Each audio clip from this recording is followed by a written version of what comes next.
saya Aldrian Arpangi. Ini adalah program baru suaralah.com. Nama programnya adalah Dialektika Desa. Dialektika Desa ini bertujuan untuk mendiskusi bersama beberapa perangkat-perangkat desa. Dari desa ke desa sampai bisa meningkatkan kualitas desa. Dan sekarang saya sudah bersama Kepala Desa Nanjungan, Bapak Iswandi. Apa kabar Pak? Sehat.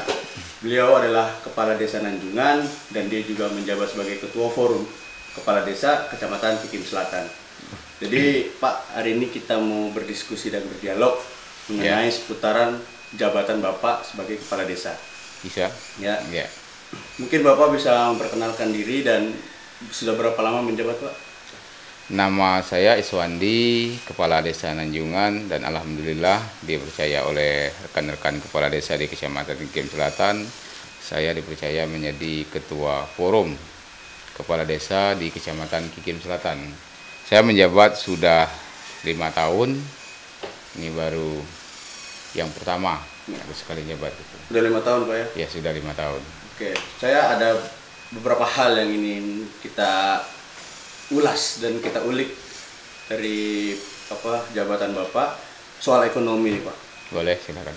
Indonesia ini kan sudah masuk jurang resesi. Iya, benar. Kita masuk masa jurang resesi itu akhir September lalu. Iya. Nah, itu kan pasti berdampak ke ekonomi desa, Iya. ke ekonomi rakyat kecil ke bawah. Iya. Apa upaya yang telah Bapak lakukan di masa jabatan Bapak untuk mengangkat perekonomian desa ini Pak? Ya.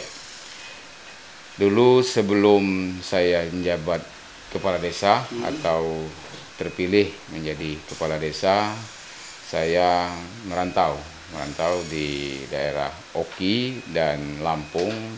Di situ saya melihat daerah yang maju. Nah, begitu saya pulang ke kampung, lebih kurang 7 tahun, saya alhamdulillah dipercaya oleh masyarakat Desa Nanjungan mengemban amanat selaku kepala desa di Desa Nanjungan.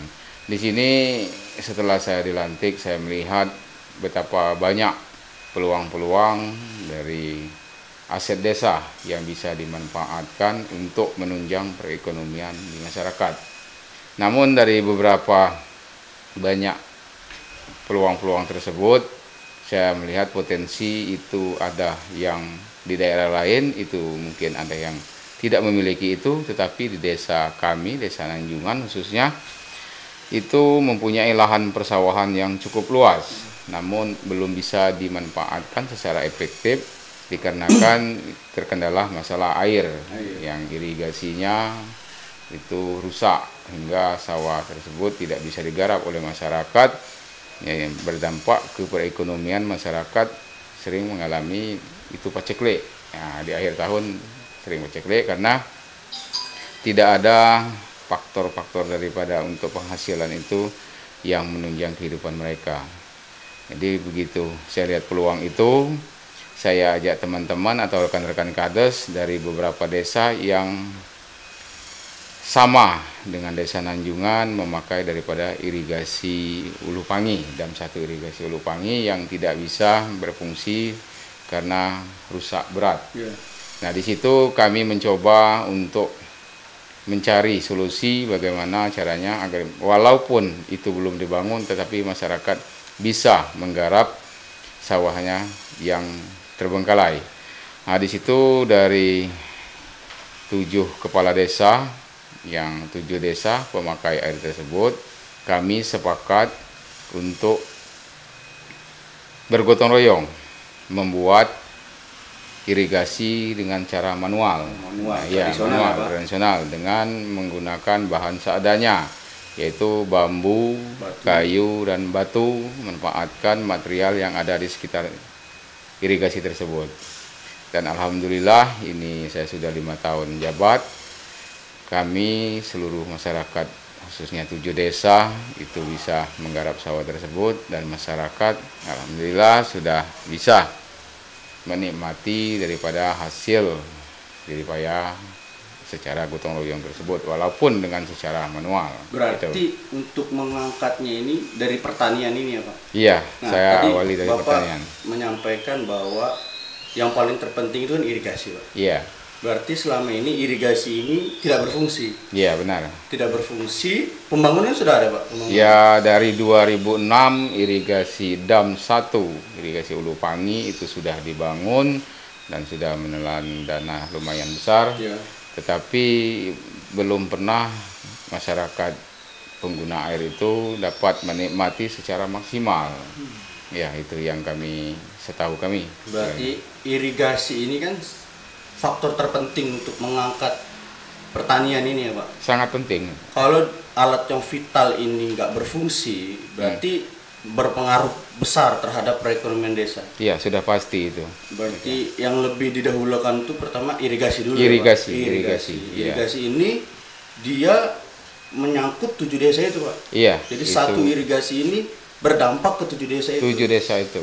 Berarti apakah sekarang irigasi itu berfungsi atau masih kita pakai manual, Pak? Masih pakai manual. Masih pakai manual. Iya, kemarin di tahun 2019 kami juga itu atas dasar usulan atau proposal di tahun 2016 ke Dinas PUPR Provinsi Sumatera Selatan, itu kami minta bantu dengan Profesor Dr. Mahyudin untuk menghadap Pak waktu itu yang menjabat Pak Alek Nurdin selaku Gubernur Sumatera Selatan. Kami diterima oleh Sekda dan alhamdulillah di tahun 2019 kami mendapat kucuran dana itu lebih kurang 8,84 miliar. Itu untuk pembangunan dam, Pak? Ya. Pembangunan atau untuk rehab dam 1 Ulu Pangi. Jadi irigasi ini udah ada bangunannya, ya, Pak. sudah Cuman ada. Ya. selama ini tidak berfungsi. Tidak berfungsi. Jadi kucuran dana kemarin yang Bapak sampaikan tadi itu 8,9 miliar itu untuk rehab. Untuk rehab. Untuk rehab. Terus setelah rehab apakah berfungsi bermanfaat untuk masyarakat? Ya, itulah sekali lagi kami sampaikan, kami juga kurang memahami seperti apa pola yang diterapkan oleh Dinas Provinsi PUPR, khususnya PUPR ini di Provinsi Sumatera Selatan. Kok dana sebesar itu tidak bisa menghasilkan setetes air pun untuk mengaliri persawahan di 7 desa tersebut. Berarti kendalanya hanya satu itu ya, Pak, untuk Yeah. mengangkat perekonomian karena yang mayoritas masyarakat adalah petani. Iya. Jadi kendalanya adalah irigasi itu. Iya. Jadi Bapak sebisa mungkin mencoba mencarikan solusi supaya air itu memasuki sawah. Iya, benar itu. Jadi yang peran paling penting ini irigasi ya, Pak. Irigasi, Karena irigasi. menyangkut 7 desa dan itu pasti berdampak oleh perekonomian desa. Positif itu. Nah, Seperti berdampak itu. untuk Bapak sendiri ada nggak sih, Pak, harapan tersendiri Bapak? Ini kan Bapak udah mau habis masa jabatan. Iya. Harapan Bapak untuk ekonomi desa ini seperti apa, Pak? Ya, kita walaupun sudah 5 tahun menjabat, ya nggak boleh pesimis gitu kan. Kita harus terus berusaha, terus berjuang. Kalau masalah jabatan itu kepala desa 6 tahun itu tidak saya persoalkan.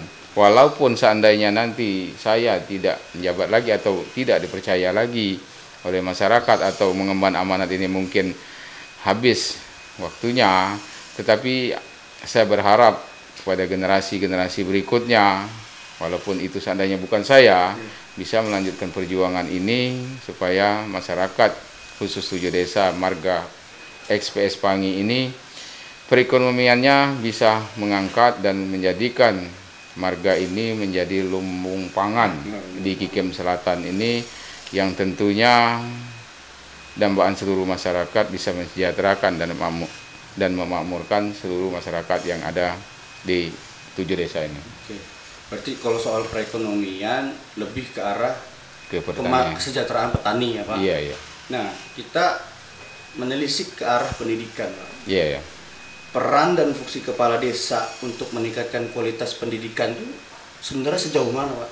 Ya, kalau kami itu sangat prihatin sebenarnya pada saat ini karena kita sudah tahu betapa hebatnya pengaruh dari peredaran narkoba itu berdampak sekali ke dunia pendidikan. Di sini peran saya selaku kepala desa Nanjungan, saya selalu bekerja sama, berkoordinasi baik itu dari tingkat dasar, itu TK atau PAUD sampai ke SMA yang ada di desa Nanjungan. Kami selalu berkoordinasi agar di dalam di dunia pendidikan itu disosialisasikan daripada dampak-dampak narkoba tersebut sehingga anak-anak di lingkungan marga XPS Pangi ini bisa memahami, dan otak kita yang jelas ini sarafnya tidak terganggu hingga dunia pendidikan kita bisa maju. Kami juga selaku kepala desa mendukung penuh program-program yang dilaksanakan oleh dunia pendidikan, khususnya di sekolah-sekolah yang itu berbentuk positif, dan apa-apa yang bisa kami bantu, termasuk salah satu itu penambahan fasilitas ataupun lokal-lokal dari sekolah, apapun yang menunjang untuk kemajuan daripada dunia pendidikan, itu yang nilainya positif pasti kami bantu. Ya, berarti untuk kendala sendiri soal fasilitas sebenarnya ada kendala nggak sih Pak? Apakah ruang bangunannya yang kurang, dan apa sih peran kepala desa itu untuk misalnya ada satu sekolah yang bangunannya kurang bagus, apakah kepala desa ikut mensupport atau itu wewenang dinas? Ya, sebenarnya itu wewenang dinas, tetapi selaku saya pemerintah di sini pasti itu kan wilayah Desa Nanjungan. Yang namanya di dalam wilayah Desa Nanjungan pasti ada di situ peran daripada pemerintah desa. Ya, tapi kami menyadari bahwa itu adalah kita tidak bisa terlalu dalam masuk ke situ karena urusan kita banyak kan yang mau urusan lain, tetapi dengan bekerja sama tadi kami tanya, nah, di mana letak kekurangan, apa-apa yang bisa kami bantu di situ. Nah, di situ kepala sekolah menyampaikan bahwa khusus untuk SMA itu ada beberapa fasilitas yang memang belum ada di SMA tersebut. Sedangkan SMA itu saat ini melalui Dinas Pendidikan tingkat 1 langsung ke Provinsi Sumatera Selatan. Dan alhamdulillah kami sama-sama membuat proposal dari kepala sekolah selaku yang membuat, kami juga di situ membantu, bahwa kami juga ya ikut aktif dengan cara mengesahkan juga di situ, membenarkan ya, dan alhamdulillah tercapai. Saat ini ya sudah dibangun beberapa lokal dan laboratorium, serta nanti di tahun depan itu direncanakan akan penambahan lokal kembali. Gitu. Berarti ini pesan juga buat dinas terkait ya Pak, untuk lebih memperhatikan fasilitas pendidikan di desa ya Pak? Iya jelas, karena faktor pendidikan itu sangat sangat penting, luar biasa. Itu utama, sebab kita bisa menghasilkan generasi-generasi yang potensinya itu bisa mengeluarkan ide-ide cemerlang untuk membangun desanya, tentu ditunjang oleh mutu daripada pendidikan yang ada di Desa Nanjungan. Sangat menentukan sekali. Berarti tetap musuhnya masih narkoba ya Pak? Iya, yang paling jadi narkoba. Untuk generasi penerus, hilangkanlah keinginan untuk hal itu, gitu. Supaya pikiran kita jernih, SDM kita unggul. Benar, gitu ya Pak? benar. Nah, saya mau bertanya lebih ke arah kemanusiaan sebenarnya Pak. Iya. Nggak semua bisa mendapatkan pendidikan. Iya. Ya. Jadi saya mau tanyakan, apa sih langkah yang diambil oleh pemerintahan desa apabila ada anak yang putus sekolah? Benar. Memang itu udah kami alami sebelum ini. Itu dari awal saya jabat, ada orang tua dari siswa itu yang tidak mampu, orang tidak mampu karena mungkin yang dari orang tua laki-lakinya meninggal, perekonomiannya juga kurang mendukung. Tetapi kami selalu respon dengan itu. Jadi ada beberapa masyarakat Desa Nanjungan yang memang anaknya pingin sekolah, tetapi tidak ada biaya. Walaupun saat ini ada dana BOS, tetapi tidak mencukupi, bahwa setiap kebutuhan anak sekolah itu tidak mesti ditampung, tidak cukup dengan dana BOS tersebut. Iya, ada yang mungkin sebenarnya pakaian ataupun dari kegiatan lain ya yang memang tidak bisa dianggarkan di dana BOS. Itu kami selalu menawarkan, jangan sampai putus sekolah, dan pemerintah sanggup untuk menanggulangi itu. Dan alhamdulillah sudah beberapa orang yang kami bantu di situ bisa untuk meluluskan sekolahnya di SMA. Berarti peran pemerintah desa ini kuat untuk pendidikan ya Pak? Iya. Jadi untuk masyarakat Nanjungan, apabila ada yang berkeinginan untuk melanjutkan pendidikan tapi kurang mampu, bisa langsung datang ke kantor desa atau menghubungi Bapak desanya langsung? Ya, di sini saya sampaikan juga untuk pendidikan usia dini di Desa Nanjungan itu ada 3 TK PAUD. Jadi luar biasa ada 3. Di sini juga kami membina ada PAUD dari desa itu PAUD PKK. Sini kami tidak memungut serupiah pun biaya di situ, asalkan ada anak-anak dari usia dini yang ingin bersekolah di sana, seluruhnya kami gratiskan di situ. Sekaligus kami minta bantu dengan anggota Dewan Dapil 5, Bapak Leon Faisal SEMM itu untuk dibantu bikinkan bangunan gedung daripada PAUD tersebut. Alhamdulillah sudah terrealisasi lengkap gedungnya serta jalannya juga, ada pagarnya juga beserta fasilitasnya sudah bisa dinikmati saat ini. Jadi kalau soal pendidikan, insya Allah kepala desa atau pemerintahan desa Nanjungan ini mensupport full ya Pak. Sangat benar. Menyambung yang tadi Pak, kita beralih ke soal teknologi. Iya. Ini kan udah tahun 2020, udah bahasanya itu kemarin pemerintah itu menggembur-gemburkan industri 4.0. Iya. Nah, persoalan teknologi informasi ini kan pasti sulit, ataupun kalaupun dia masuk ke dalam desa itu sifatnya abstrak. Iya. Ya kan? Iya. Banyak masyarakat desa itu yang belum bisa memfungsikan perangkat itu sesuai dengan fungsinya. Iya. Atau malah mungkin yang tidak paham Iya, untuk mempermudah pekerjaan mereka sebenarnya. Benar. Nah, adakah langkah dari program-program pemerintah desa dalam meningkatkan kualitas teknologi informasi itu, Pak? Iya. Ya, alhamdulillah untuk di Desa Nanjungan kami sudah mempunyai satu jaringan internet yang memang sudah bisa dinikmati oleh seluruh aparatur pemerintah desa. Karena tanpa itu informasi yang didapat dari luar, yang jelas kita ketinggalan informasi tersebut. Dan ini salah satu persyaratan daripada untuk menjadi perangkat desa itu harus mempunyai saat ini ada HP Android. Nah, di situ bisa kami selaku aparatur pemerintah desa, walaupun secara garis besarnya pendidikannya mungkin masih rata-rata SMA, nah, cuman ada beberapa orang yang dari sarjana. Nah, kami bisa mendownload di ini lewat sini untuk belajar, mencari informasi-informasi ataupun aturan-aturan ataupun menambah wawasan, walaupun itu ala kadarnya melewati HP dulu. Nah, untuk kedepannya ya mudah-mudahan dari kemajuan teknologi ini dengan anggaran dana desa yang ada diberikan oleh pemerintah pusat untuk membangun suatu desa itu bisa bekerja sama dengan BPD. Nah, itu untuk mengambil langkah-langkah yang bisa lebih maju lagi.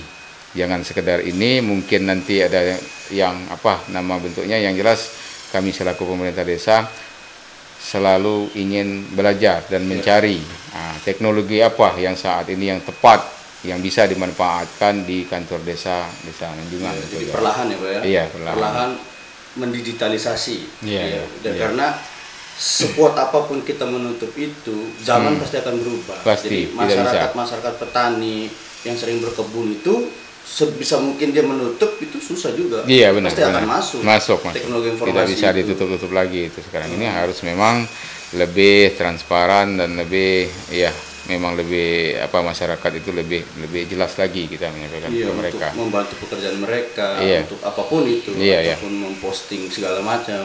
Iya. Nah, saya mau balik ke persoalan narkotika, itu kan persoalan sosial ya Pak? Iya. Nah, apa sih selama Bapak menjabat itu peran atau upaya yang Bapak lakukan sebagai kepala desa untuk mengatasi permasalahan ini Pak? Karena ini menggerogoti generasi-generasi penerus desa. Iya, benar sekali. Jadi di sini peran kami selaku pemerintah desa sangat besar, pertanggungjawaban kami atas rusaknya generasi muda saat ini. Khusus pemakai ini atau pengkonsumsi ini memang rata-rata dari kaula muda ya. Di setiap event, di setiap pertemuan, di musyawarah saya selalu menyampaikan apa dampak dari narkoba dan bagaimana persaingan yang akan datang kalau kita selalu selalu berpikir bahwasanya narkoba itu barang yang memang itu membawa kita menyenangkan. Itu sangat salah ya, sangat bertentangan, karena itu sangat membahayakan. Inilah salah satu kendala terhambatnya untuk kemajuan kita selama ini, karena di sini sebagian besar kaula muda ini belum tahu efek atau dampak daripada konsumsi narkoba tersebut. Dan di sini juga kami selalu menyampaikan kepada pihak yang berwajib agar kiranya selalu aktif dalam memerangi ini. Jangan canggung dan jangan ragu untuk mengambil satu tindakan tegas kepada seluruh pengedar yang ada di area kami ini. Jadi mudah-mudahan ya namanya bertahap ya, satu persatu atau sedikit demi sedikit ya. Alhamdulillah ini sudah 5 tahun, baik pemakai maupun pengedar itu mungkin saja masih ada, tapi ya jumlahnya yang mungkin bisa sembunyi mereka dari kami, yang tidak bisa kami lacak ya, tapi yang jelas ada perubahan itu. Ya, kedepannya mungkin diberantas seperti itu. Iya, memang kami berharap bekerjasama dengan aparat hukum. Iya. Dan semoga aparat-aparat yang berwenang itu lebih giat lagi. Karena justru itu yang bikin rusak bangsa. Ya, sangat berpengaruh itu memang.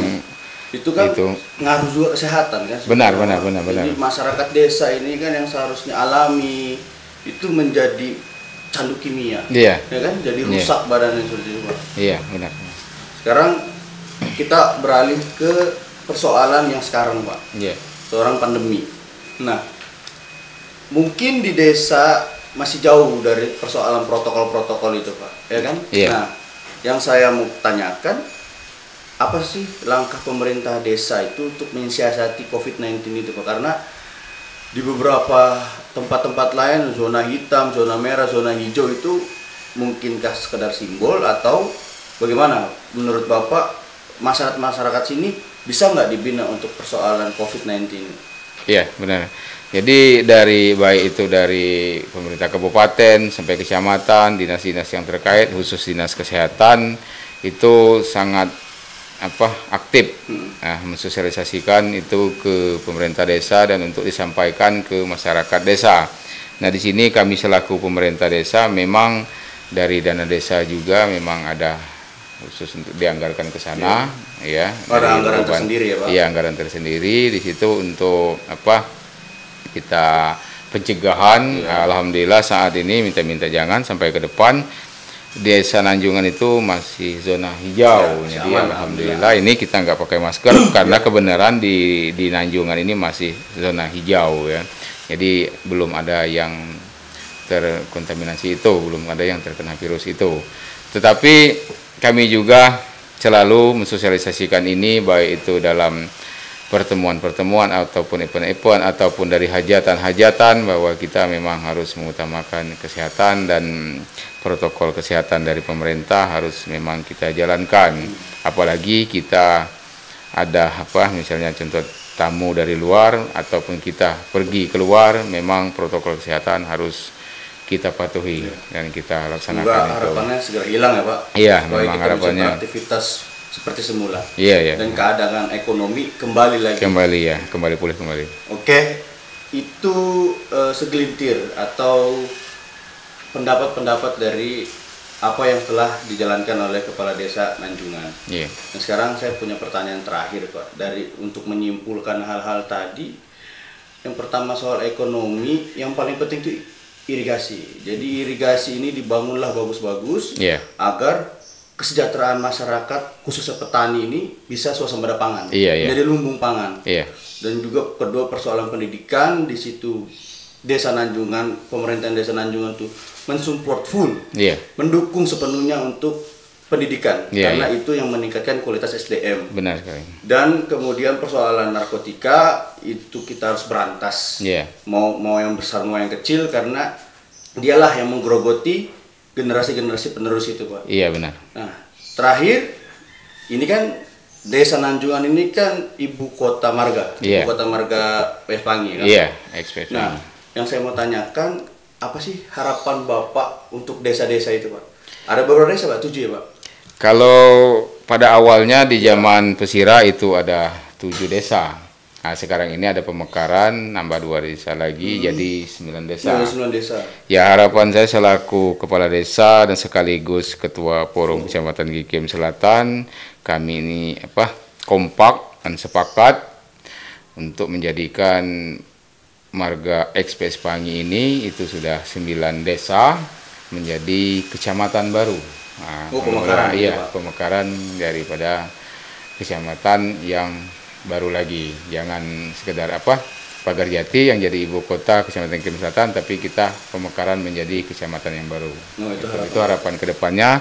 Ya, yang utama itu kita penuhi dulu fasilitasnya. Yang jelas untuk menjadi sebuah kecamatan tentu tidak mudah. Ada hal-hal yang mungkin perlu dipenuhi, dan saya juga sudah menyampaikan kepada rekan-rekan kepala desa agar kita kompak satu tujuan untuk membangun desa kita masing-masing, agar kiranya ke depan itu cita-cita yang kita harapkan itu bisa terlaksana, bisa terrealisasi.